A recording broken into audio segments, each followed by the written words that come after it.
nunca perdi nenhuma oportunidade de experimentar na vida aquilo que a vida me foi oferecer. Naquela época, o social pesava muito. Comecei a trabalhar muito cedo. Quase nunca fiz aquilo que gostava, mas sempre gostei daquilo que fiz. Acho que parar é efetivamente morrer. Seja bem-vinda ao Conversas com Vida. A convidada de hoje dá a cara pela luta contra uma doença que ela própria diz que já não está na moda, mas continua a matar.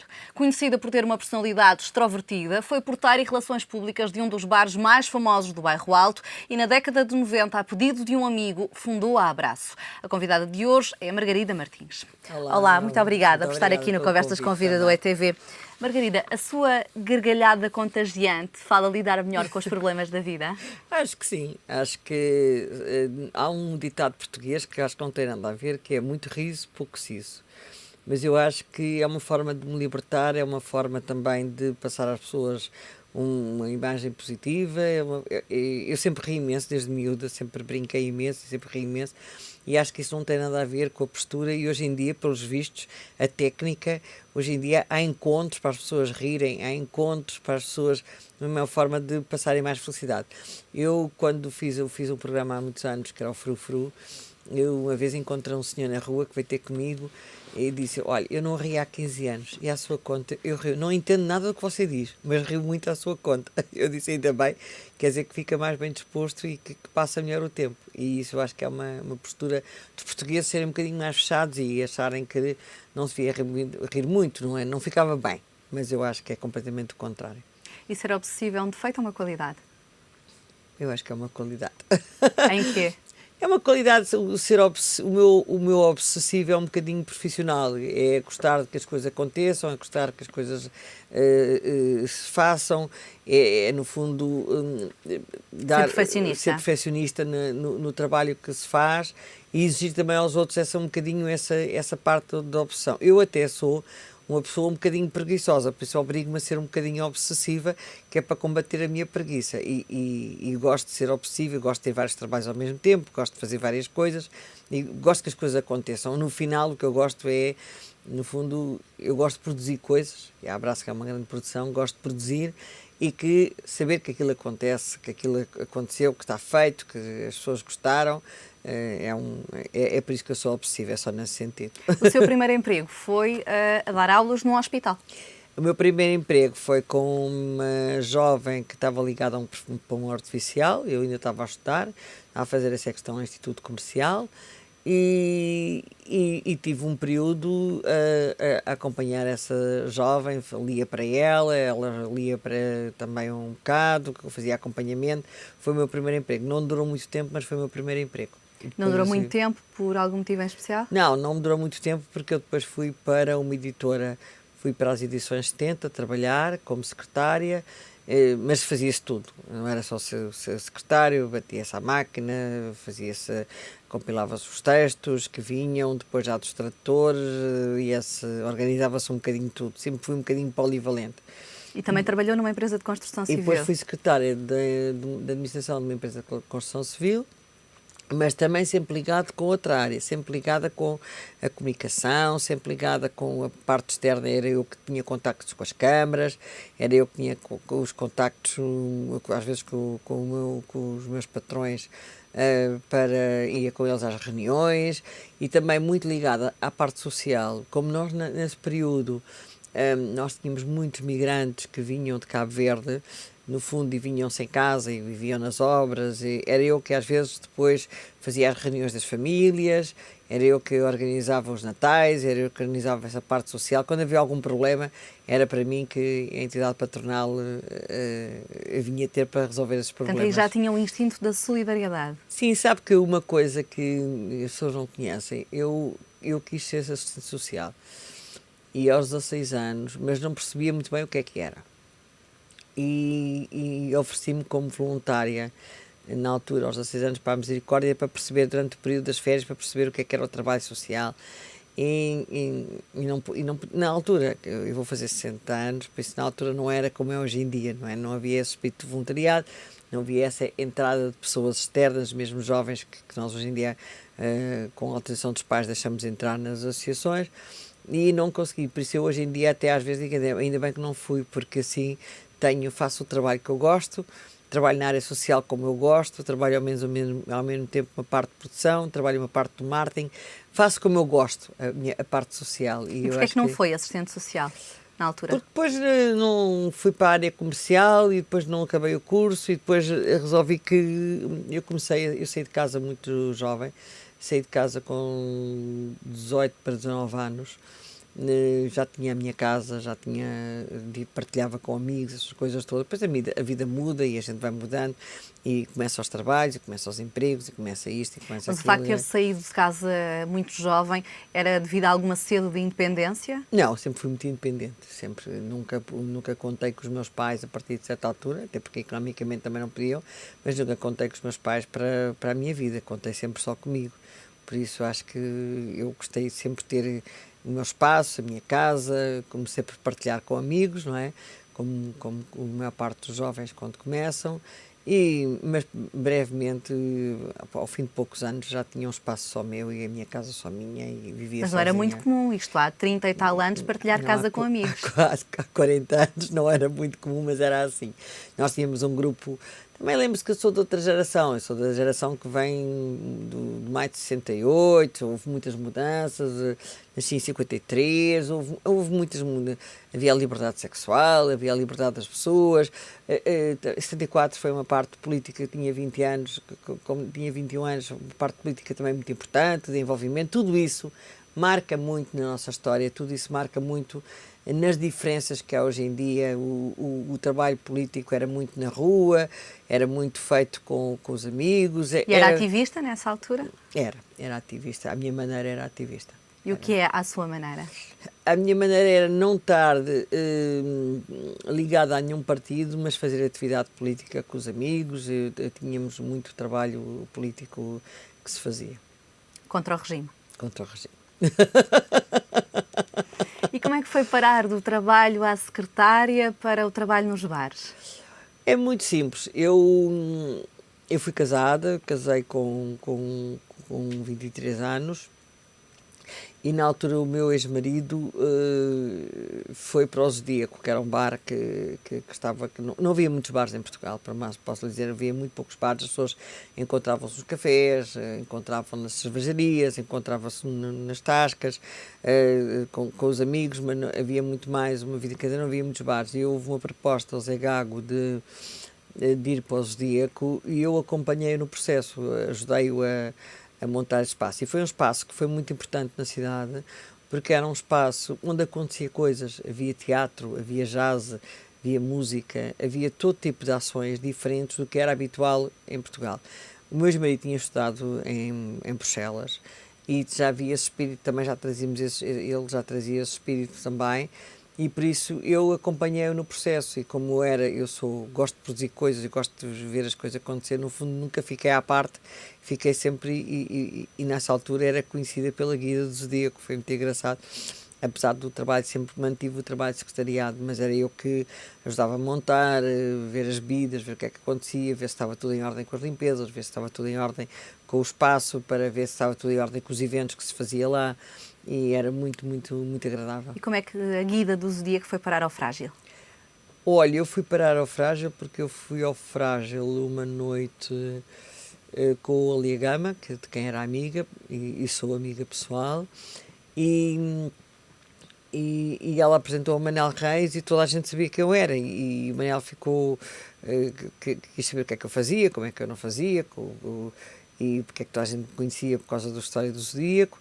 E depois, mais tarde, ficámos a conversar e ele, passado uns tempos, convidou-me para eu ir para o Frágil, e foi assim que eu fui parar ao Frágil, no fundo também porque já tinha uma experiência de produzir eventos e de fazer coisas, por isso ao mesmo tempo o Frágil era esse espaço em que era bar, mas ao mesmo tempo fazia-se imensos eventos. O Frágil não é um bar como hoje em dia, não é? Que faz a festa cor-de-rosa, azul, amarela, às riscas, como eu costumo dizer, ou de chapéu de chuva, mas era um bar em que os eventos eram a sério, em que havia um trabalho efetivo para que as coisas acontecessem, mas havia um trabalho efetivo na área cultural, havia desde também teatro, havia também canção, havia Havia, por exemplo, ali a Gama fez um espetáculo, entre outros, fez um espetáculo de Cortevalha, havia uma série de... E havia transformações no próprio espaço, as festas eram com grandes O que é que transformações. se perdeu nesse aspecto do espetáculo? Não, Entrou-se no facilitismo? não, as coisas têm um peso económico hoje em dia que na altura eram sustentáveis, percebe? Os espaços tinham mais sustentabilidade económica para se poder fazer mais coisas e se empenhar mais o espaço. Por isso, a certa altura, também as pessoas, também o espírito de Manel Reis e da equipa de Manel, dos sócios, não era o lucro fácil, percebe? Enquanto a maior parte das pessoas hoje em dia montam um negócio, hoje em dia e há muitos anos, montam um negócio e no fim do ano já tem que ter tudo rentabilizado. Não era o espírito era de envolvência, o espírito era de capitalização também de pessoas, era a parte humana, era importante, e o envolvimento cultural era importante, mudar um pouco a cidade, mudar um pouco a visão, no fundo estarmos ligados, o evento podia ser em Lisboa, podia ser no Porto, como podia ser Era uma em noite mais Paris. intelectual do que é hoje. Era uma noite mais intelectual do que é hoje, era. Para mais, eu posso lhe dizer que ao Frágil ia todo tipo de gente. Por exemplo, Carlos Paredes ia ao Frágil até à meia-noite para beber um sumo de laranja e conversar. Ele e a Luísa. Ia todo tipo de gente ao Frágil, gente do cinema, gente do teatro, gente da política, havia muita discussão, havia gente, e a gente da poesia. Por exemplo, o Alberto era um frequentador do Frágil, eu o conheci por acaso também em Bruxelas, mas de qualquer maneira eram ambientes completamente... As pessoas não iam só para beber o copo, as pessoas não iam só para dançar, iam para tudo isso também, para se divertir, mas também para discutirem, para falarem, para colocarem as suas ideias, no fundo também eram pontos de encontro, a partir daí marcava a relação das pessoas, do que é que se estava a fazer, e a partir daí muitas vezes marcava muitos dos projetos e do que as pessoas faziam. Era no fundo Um ponto de contacto. Um ponto de contacto também. E a Isso era Margarida muito ainda importante. sai à noite ou a noite perdeu o encanto para si? Para mim a noite perdeu bastante o encanto. A minha vida mudou bastante. Tenho uma filha que neste momento tem 13 anos, vivo sozinha com ela, e já não tem a ver o bairro, para mim o bairro alto, já não tem, não é o bairro que era, não é? Eu acho que hoje em dia há um grande descontrole. Eu não quero ser moralista, mas afeta-me imenso ver as pessoas todas na rua a beber por garrafas, sem o controle absolutamente nenhum. O problema hoje em dia das lojas Smart Shops estarem nos sítios todos, o problema todo de lojas abertas que não têm responsabilidade e que estão abertas até às 2 da manhã a vender álcool, não importa a quem nem como, não é? Isso acho que tem que haver alguma atenção e controle, porque senão nós temos muitos dos nossos jovens com as vidas arruinadas. Isso preocupa enquanto mãe de uma filha adolescente? Preocupa-me enquanto mãe e preocupa-me enquanto cidadã. Eu outro dia fui ao Bairro Alto e fiquei assustadíssima. Por exemplo, era 11h30 no Bairro Alto e vi imensa gente a cair de bêbada, gente muito nova, com 14, 15 anos, até 17, 18, muito nova, a beber por garrafas de 1,5 litro e a beber por garrafa, percebe? Como é que passa essa mensagem à sua filha? Não, eu digo-lhe, tudo na vida se pode fazer com conta, peso e medida, mas é preciso que os pais também tenham... Os pais são muito permissivos muitas vezes, preferem ser permissivos do que marcarem uma posição, marcarem regras, é mais fácil.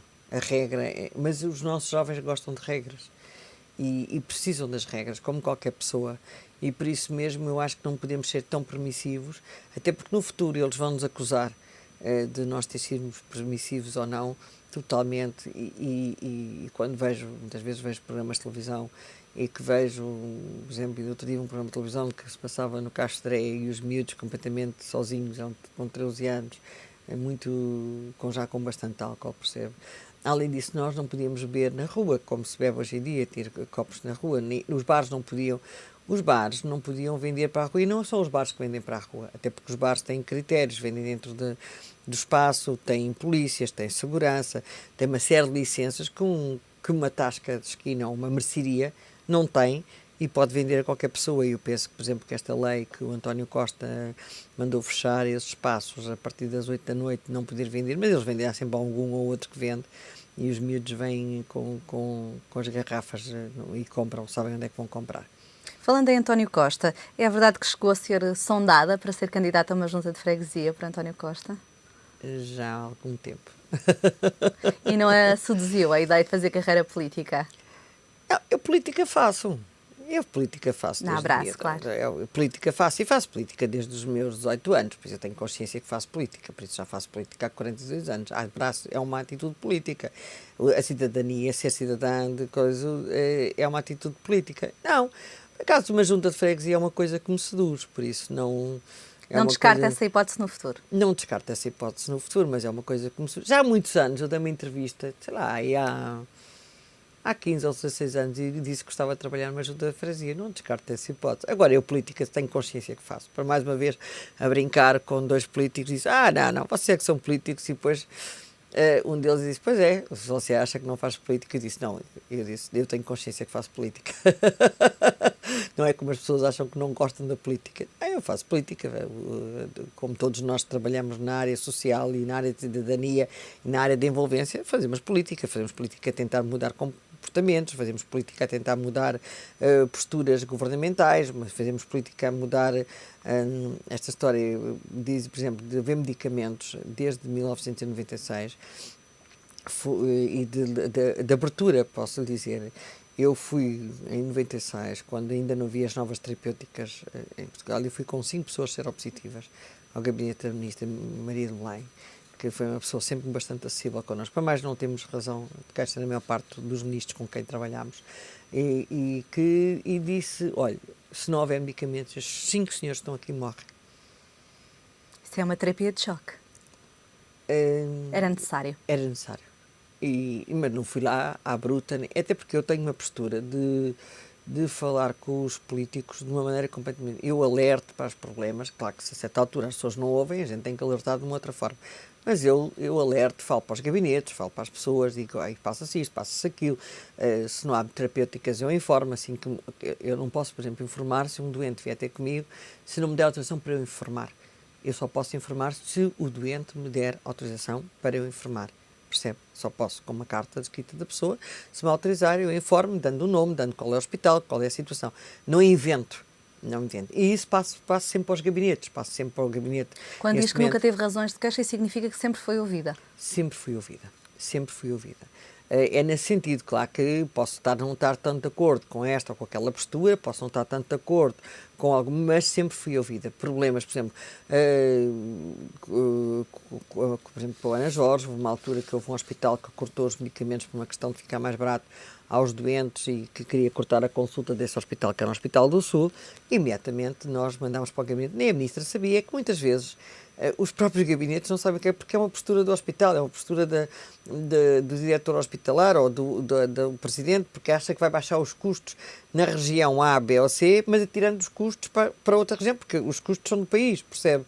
E isso é que é triste. Às vezes fazem contas muito pequeninas pensando que eles não querem ali aquele custo no seu hospital. Não, o custo tem que ser partido pelo país onde há as pessoas, não é tirar as pessoas que vêm do Sul para virem para Setúbal ou virem para Lisboa para ser tratadas, até porque isso tem um custo muito maior para o país, tem um custo económico, tem um custo social, as pessoas têm que vir para Lisboa, como deve calcular, é extremamente difícil, porque sai também, se não tiver orçamento, tem que ser a Segurança Social a apoiar a vida da pessoa, porque isso é um custo dos nossos impostos, de todos os nossos impostos. Eu acho que às vezes há uma mentalidade de deixar fica mais barato assim, não, fica mais caro. Eu acho que sempre, qualquer situação, nós colocamos sempre na mão de todos os ministérios. Recapitulando um pouco ao início da Abraço, foi uma associação que foi criada a pedido de um amigo seu. Não foi bem a pedido, ele foi discutido com ele. Quando João Carlos, que era manequim, foi para o hospital em Gasmis, eu não sabia nada sobre a SIDA e fiquei completamente... Fui eu que o acompanhei, fui eu que o levei ao hospital, fui eu que fiquei com ele e disse, se eu não sei nada, as outras pessoas também não sabem, ainda por cima, porque vivia numa comunidade, não é?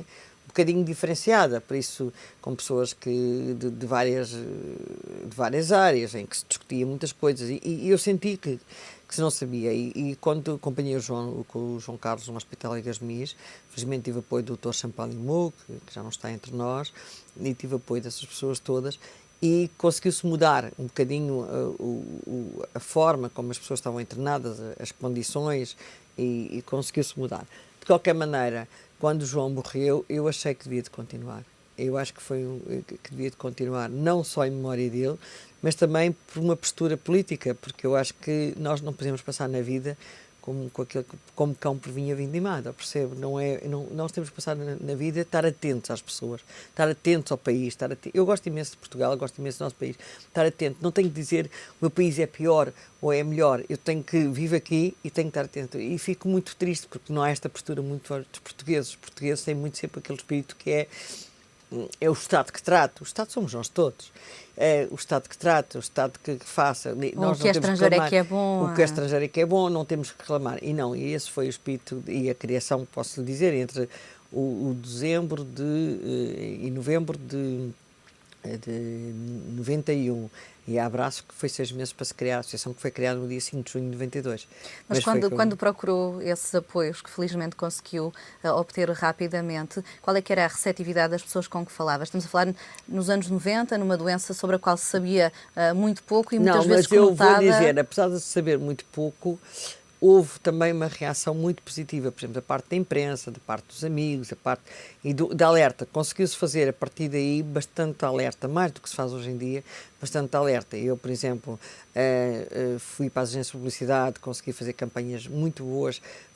Eu próprio alertei para fui para as agências de publicidade, às 15 maiores agências, ia fazer sessões sobre o que se passava no país, com poucos dados que eu tinha, mas dizer, há imensa SIDA em Portugal, há imensos problemas, há imensos doentes, e é preciso que vocês ajudem a divulgar, e por isso ir passando a informação que os médicos me iam passando, e eu fui às 15 agências, e nessas 15 agências, para perceber, foi muito engraçado porque fazia reuniões aí com 10, 15 pessoas, e todas essas pessoas, ainda hoje em dia, há 20 e tal anos, a gente tinha 20 e tal anos, hoje em dia tem 40 e tal, quem tinha 30 e tal, hoje em dia 50 e tal, quem tinha 40 tem neste momento, tem a minha idade, tem 60. Esses núcleos todos passaram, eu conheci essas pessoas todas, falei com essas pessoas todas, percebe? Quando, por exemplo, nós conseguimos, na altura, com o público, conseguimos fazer um trabalho com o apoio do Vicente Jorge Silva, e não só, conseguimos fazer um trabalho muito efetivo, muito presente na área do VH e depois todos os outros jornais, mas havia havia jornalistas que só trabalhavam a área, percebe? No Diário de Notícias era a Leonor que trabalhava a área, no Público era a Bárbara Reis que trabalhava a área, que hoje em dia é diretora do Público. Hoje em dia não há isso, percebe? Havia pessoas que trabalhavam as áreas, que eram dirigidas para aquelas áreas. Hoje em dia toda a gente faz um bocadinho de tudo, não é? Só não vendem cuecas, mas quase, não é? Era completamente diferente. Conseguiu-se fazer muitas campanhas, conseguiu-se fazer muito ativismo, percebe? Sem ser o ativismo considerado político ligado ao partido, mas é um ativismo político cidadão. Margarida, já voltamos à nossa conversa. Vamos Obrigada. então interromper para um curto intervalo. Volte connosco após o intervalo. Esperamos por si. Até já.